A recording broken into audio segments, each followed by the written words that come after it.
Throughout my years of practice, I've encountered many stories that stayed with me. One of them was about Harold, a former Marine. He was once a tall, strong man who carried his comrades on his back during the toughest moments of service. But the day I met him, Harold was 78 years old, sitting in a wheelchair, his eyes filled with both pride and sorrow. His legs could no longer support his body. I remember that evening, after the exam, I sat beside him and asked a very simple question. Harold, what do you usually eat before going to bed at night? He looked down, gave a faint, sad smile and said, Doctor, many times I don't eat anything. At most, just a piece of toast. Those words may have sounded ordinary, but to me, they were like an alarm bell. Because I knew that the last meal of the day, the meal that seems so small, that many even skip, actually determines whether our body restores itself or continues losing strength.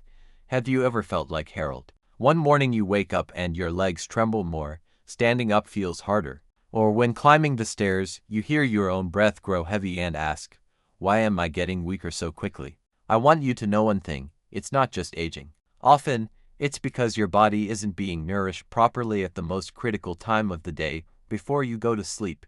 I've worked with hundreds of patients over 65, and I saw a repeated pattern. Muscle thins out, first in the thighs, then the hips, then the arms, and gradually it affects walking and even breathing. In America, we see this as normal. But in Japan, many people maintain their muscle strength well into their 80s and 90s south.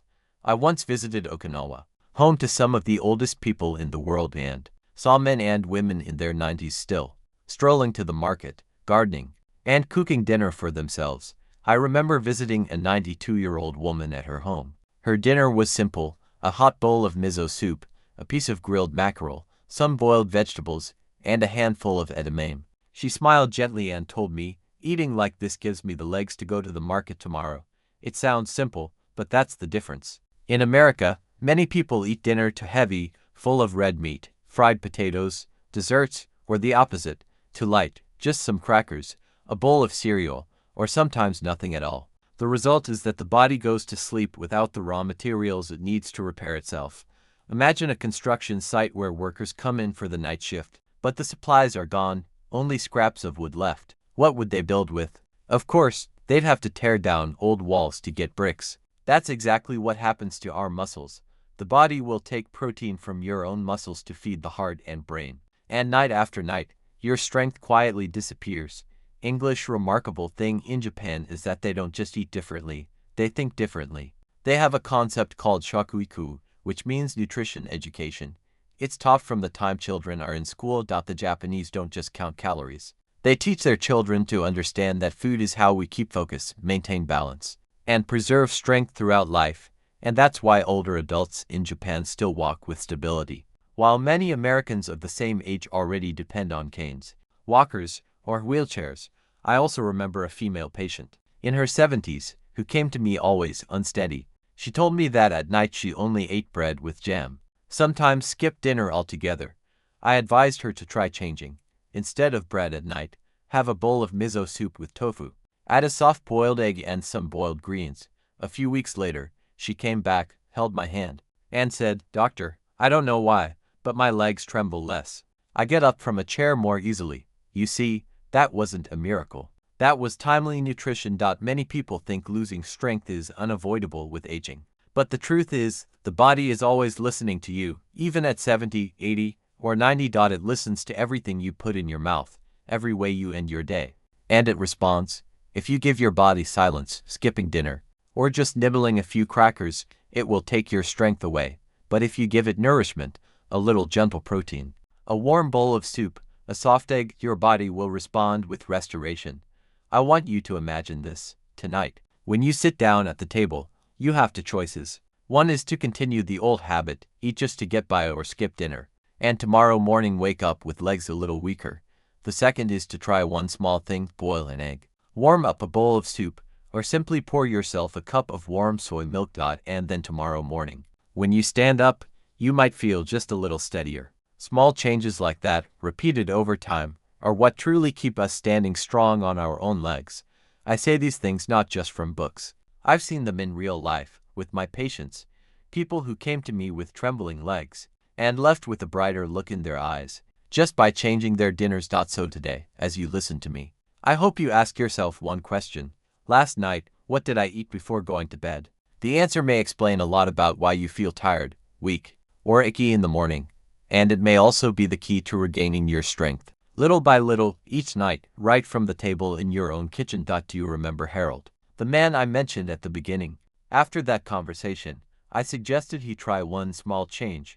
Instead of skipping dinner or just eating dry bread, try a warm bowl of miso soup with some fish. Harold looked at me, shrugged, and said, "Doctor, I'll try, but I'm not sure it will change anything."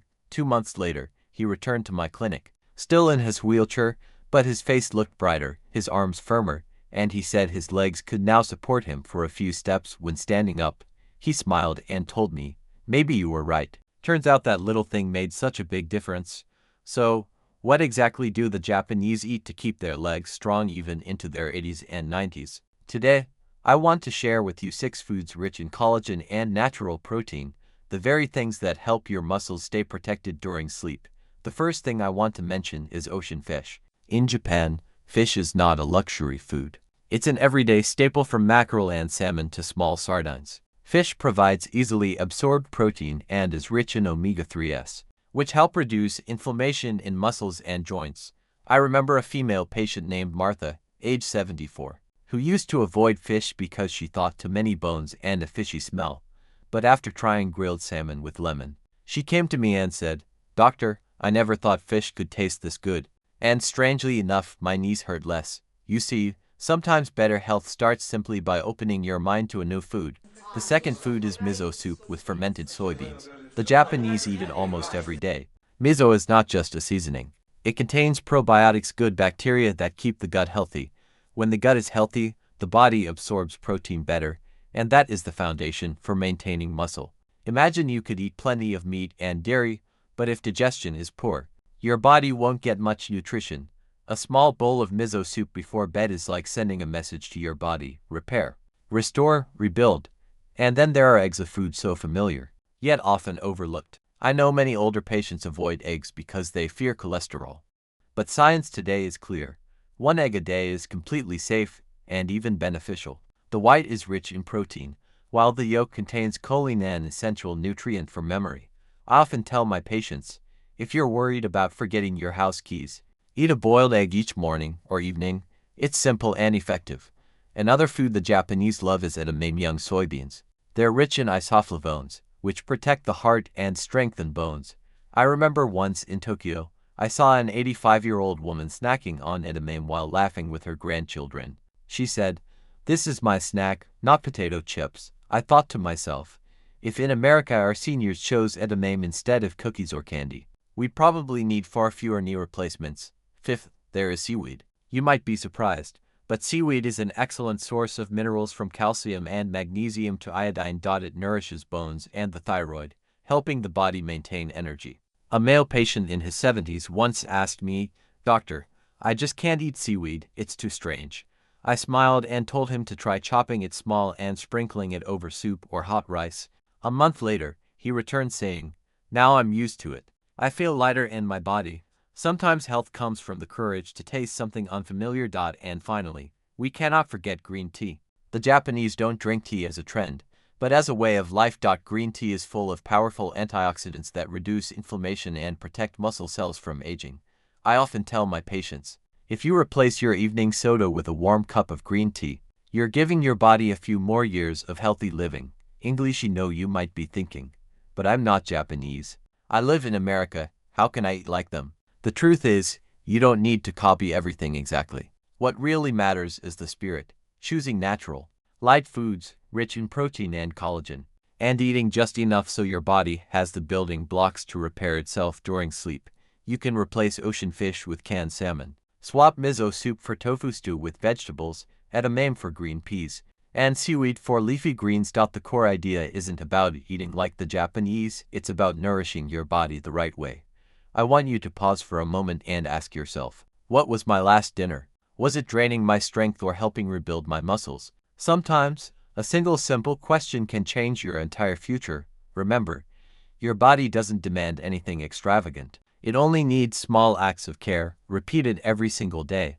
A bowl of soup, a single egg, a handful of beans, a sip of tea. These may seem simple, but they're what keep you walking steady, going to the market on your own, cooking for yourself, and most importantly, holding on to freedom in every step of your later years. You know, many people think health is a hard battle. You need medication, the latest technology, or to train like an athlete. But the truth is, most of our strength doesn't come from the gym, it comes from the small kitchen in every home. I often tell my patients, we don't need to become someone else. We just need to learn how to listen to our bodies and nourish them with kindness.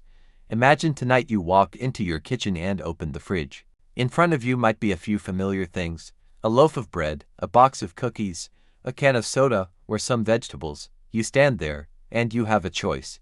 You can do what you always do: grab a few cookies for convenience, sit in front of the TV, and wake up tomorrow feeling just a little more tired. Or you could pause, take a deep breath, and ask yourself, tonight, is there something better I can do for my body? I remember a patient named Linda, 69 years old. She once told me, "Doctor, I've been skipping dinner for years. I thought it would help me stay slim." But when she came to see me, she complained of weak legs and an unsteady walk. I advised her to start very small. Just one bowl of vegetable soup with a little tofu each evening. 6 months later, Linda returned with a steadier walk and a brighter face. She held my hand and whispered, "I never imagined such a small change could help me regain my freedom." That is exactly what I want you to feel. Health isn't some distant miracle. It's the result of small, repeated choices like drops of water that form a river. I also want to remind you that nourishing your body isn't just about muscles. It's also about how we nourish our spirit. When you sit down with a warm bowl of soup, sip a cup of green tea, or boil an egg just for yourself, you're sending a message to your own heart. I deserve to be cared for. English, I still deserve to be cared for. I still deserve to be healthy and free. Have you ever thought about that? That health isn't just about living longer, but about living with dignity, still buttoning your own shirt, still driving yourself to town, still holding your grandchild in your arms. I've seen far too many people overlook these small things. They think, oh well, one dinner doesn't matter, but then one day, their legs no longer obey, and they finally realize the price they've paid. But you are different, because today, you're here, listening, and you have the chance to change. I want you to try something tonight. Before going to bed, give yourself a small but nourishing meal. It could be a bowl of soup, a piece of fish, or simply a boiled egg. And tomorrow morning, when you wake up, pay attention to how your body responds. I believe you'll feel a difference, small, perhaps, but deeply meaningful, because you deserve to be strong for one more day. You deserve to walk firmly for one more stretch of the journey. And you deserve to live your later years fully, not in dependence, but in freedom, confidence, and joy. Finally, I want to leave you with a question I hope you'll carry with you every time you step into the kitchen. This meal, will it take away my strength, or will it give me one more day of freedom? If you start answering that question seriously, meal by meal, I believe you'll see a change not only in your body, but also in the way you look at life. And if you find these words helpful, remember you are not alone. There are millions like you searching for answers, longing for a healthier life. Let's take these small but steady steps together, so that each morning when we wake, we can still smile and say, my body is still strong, and I am still free.